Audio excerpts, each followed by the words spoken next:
What's up and good day mga boss? Welcome back dito sa aming shop, Aiming Ace Airsoft. Date today is May 9, 2026 guys. So meron tayong 4 units na for shipping, lahat to pistols. Ayan. So dalawang WE, isang double bell, tsaka isang ENC. So yung double bell and ENC nasa budget meal na folder lang natin. Ayan. So proceed tayo sa first unit, WE Allosaurus 4.3 na color silver kay Boss Gladys of Guimaras Province. Ayan. So, available din to guys sa color black. So, guys, kaparehas na kaparehas lang to ng T-Rex. Difference lang is, mas mahaba lang ng konti yung T-Rex. Ayan. So, mga around nandito lang siya. So, super konti ng difference. Pero lahat, as in same na same. Same na same na ang buong frame. Itong, magwell. Ayan. So, full metal din naman to. Metal yung slide, metal yung lower frame. Naka-fiber optic yung rear sight. Adjustable yan. Then fiber optic din yung front sight na adjustable din. So napakaganda ng pagka-silver nito. Then kabilang side ito. Ano rin naman to guys, high capa magazine lang din. Yan. So 30 rounds magazine capacity. Then guys, lagi ko sinasabi, basta WE, guaranteed solid yan. Matibay, maganda performance, everything. Ayan. So medyo mas mataas lang konti ang price niya. So ranging guys, ang WE around 6,000 plus. Ayan. So try natin.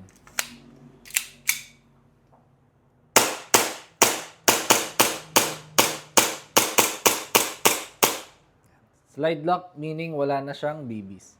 So kapag ganyan, for safety purposes, release the magazine, then release the slide.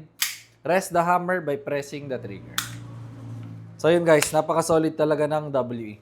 Yung feel ng putok niya ng blowback ng unit. Ayan. So proceed tayo sa next unit. WE Glock 19 Gen 5 na color black kay Boss Jefferson of Davao del Sur. So Glock 19, lahat ng Glocks guys is metal lang slide, polymer ang lower frame. So kahit real steel, same na same yung ganyong material. Then Glock 19, ito yung maliit na version.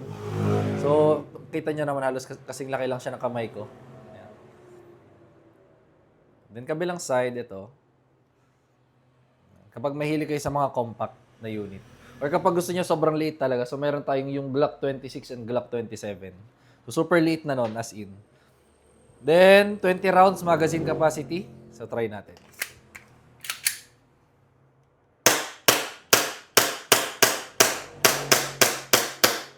Slide lock.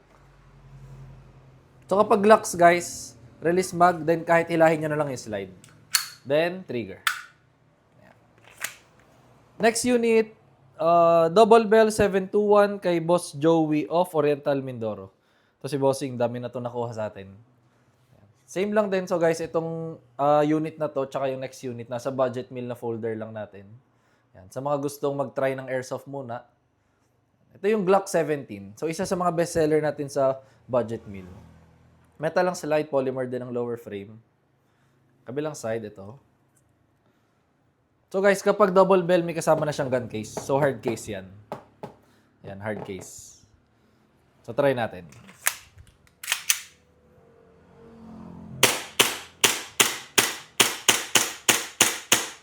Slide lock.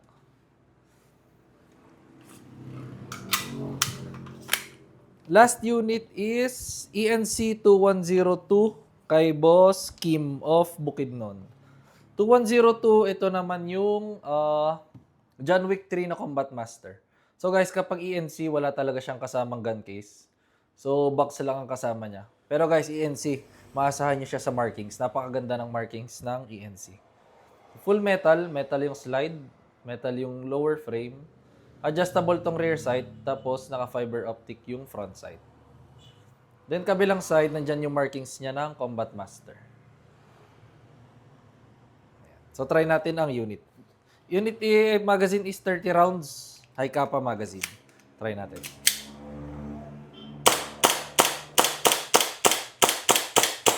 Yan, slide lock. So, ayun lang naman mga bossing. Process na rin namin itong shippings nyo. Ayan, maraming salamat ulit sa patuloy na pagtitiwala sa amin. Then, if may inquiries kayo, message lang kayo sa aming page, Aiming Ace by CJO. Thank you!